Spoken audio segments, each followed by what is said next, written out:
Ok l'équipe, c'est R2Z les gars, nouvelle vidéo Paris sportif pour la Ligue des Champions de mercredi soir. Les gars, j'espère que vous allez bien, que ça se passe bien pour vous, la vie, etc. Que vos derniers tickets, vos derniers pronostics ont été gagnants. Moi ce week-end les gars, je sais pas encore si j'ai gagné parce que j'ai joué, mais malheureusement cette vidéo je la tourne le week-end. Donc je sais pas encore ce que mes pronostics ils sont passés ou non. Les gars, pour tous les nouveaux, je rappelle encore une fois qu'il y a un ticket fun mercredi soir, une grosse cote, ça affiche maintenant à votre écran. Le ticket pour l'avoir c'est 100% gratuit, juste vous mettez un like à la vidéo, vous vous abonnez à ma chaîne YouTube, puis vous m'envoyez un message, un screen une fois que c'est fait sur Insta, Telegram ou Snapchat. Il y aura aussi mon ticket perso, là le ticket safe, ma mise perso qui sera disponible gratuitement sur Telegram et Instagram. On est parti les gars, Atlético à 18h45 et Lille à 18h45. Je vais les passer très rapidement les gars ces deux matchs. Je vous ai dit, je vous ai spoil en septembre. Pour moi les gars, malheureusement pour eux, mais le Bratislava, ils termineront dernier avec 0 points. Actuellement je me trompe, ils ont 0 points certes, ils sont pas derniers. Les derniers les gars, c'est les Suisses, c'est les Young Boys. Donc, bon ils ont 0 points quand même, ils ont marqué plus de buts que les Young Boys. Bon, Atlético gagne, voilà, simple, efficace. La cote, elle est même pas jouable, elle est à 1,10, je crois. Mais bon, voilà. J'ai rien d'autre à vous proposer, pas de buteur, juste Atlético qui gagne contre Bratislava. Lille Sturm Graz, grosse cote pour les Lillois à 1,50. Ils ont fait taf face aux Brestois. Ils sont sur une très belle dynamique, les gars. Ça perd très rarement. Ouais, pas mal de matchs nuls. Mais voilà, on est obligé de remonter, les gars, au premier match de LDC face au Sporting qui était dans un rush, les gars, intouchable, pour voir une défaite des Lillois. Victoire des Lillois les gars face à Sturm Graz. Ils ont affronté du lourd Lille, la Juve, l'Atlético, le Real. S'ils prennent pas des points face à Sturm Graz, et ça je sais c'est clairement l'ADN français. Ils sont capables, à l'instar de Lyon, de faire des putains de résultats. Quand on se rappelle tous quand ils ont gagné à l'Etihad face à City. Et après ils sont capables de perdre les gars contre une équipe lambda. Et j'ai peur que Lille ça soit le cas, pas perdre mais faire un match nul. Je vais quand même pronostiquer les gars Lille à 1,55. Milan, les gars, pour ceux qui ont vu mon ticket, enfin mon investissement long terme, j'ai mis Milan 8ème à 24ème. J'ai peur, je vous dis la vérité, j'ai peur qu'ils finissent dans les 8 premiers. Donc moi mon pronostic c'était Milan termine entre la 9ème et la 24ème place. Là ils sont bien placés, ok tu me diras, mais regarde, s'ils gagnent, ça leur fait 12 points, ils remontent là. À voir après en fonction des autres équipes ce qu'ils feront comme résultat.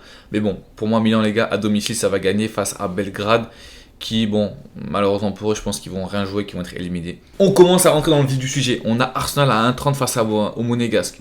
Je pense qu'Arsenal va gagner certes, mais en fait je pense qu'il n'y aura pas beaucoup de buts. Je pense qu'on s'attend à un festival de buts, que les deux équipes elles marquent, etc. Mais moi je vois un match hyper serré, dans le sens où Monaco les gars, je pense qu'ils vont là-bas directement avec en tête. Ils vont se dire voilà on joue contre l'un des favoris quand même de la LDC. Je pense qu'ils vont avoir un petit peu des étoiles dans les yeux et ils vont pas savoir gérer la pression. Je pense qu'ils vont perdre, honnêtement. La cote d'Arsenal elle est trop basse pour être jouable. Franchement, 1,30 pour moi c'est pas une cote intéressante. Parce que Monaco, quand ils ont fait leur rush en LDC, alors certes il y avait des joueurs de ouf, Falcao, Bernardo Silva, Mbappé, etc. En LDC quand ils gagnaient à l'Etihad, etc. Dortmund, etc. Personne ne s'attendait. Est-ce qu'ils vont refaire le même schéma? Moi, je vous dis la vérité, c'est trop faible. Quand tu vois que chez eux, ils perdent à 11 contre 10 contre le Benfica alors qu'ils menaient 2-1, si je dis pas de bêtises, les gars.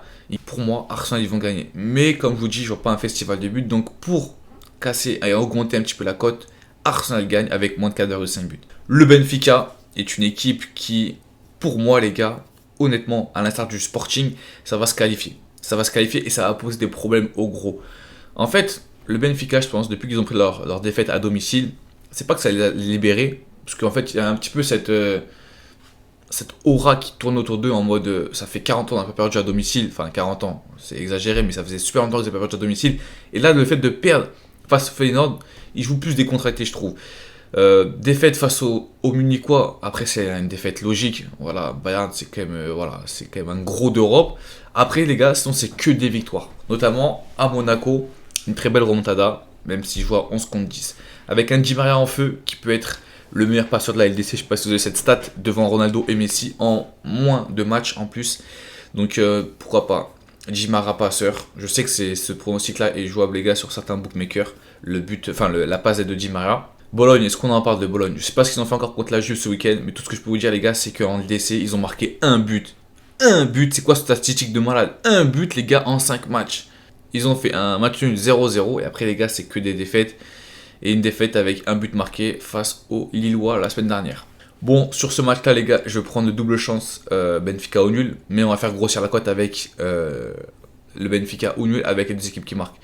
Moi, j'aime bien, les gars, je vous dis, j'aime bien être un pronostiqueur qui casse les dynamiques. Bologne, 5 matchs, un but marqué. Moi, je vous pronostique les deux équipes qui marquent.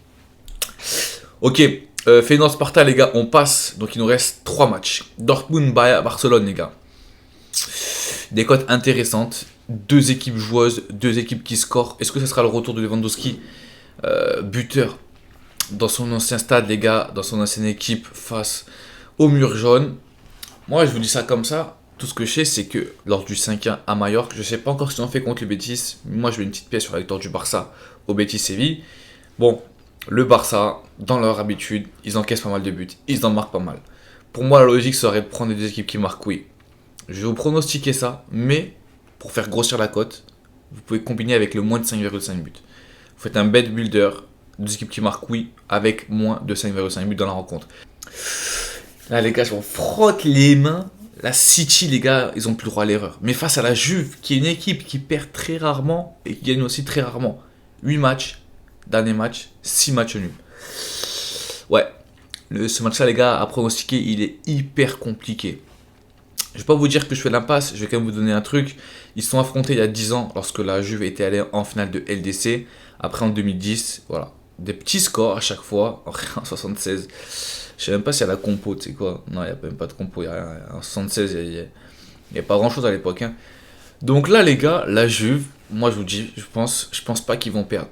Je pense pas qu'ils vont gagner. J'ai pas envie de balancer un pronostic le match nul parce que ça me paraît trop obvious pour que ça passe. Tu vois, ils font que des nuls, la Juve. Faut bien qu'il y ait une défaite dans tout ça. Faut bien qu'il y ait une défaite. Si on regarde la défaite, elle date de LDC en plus.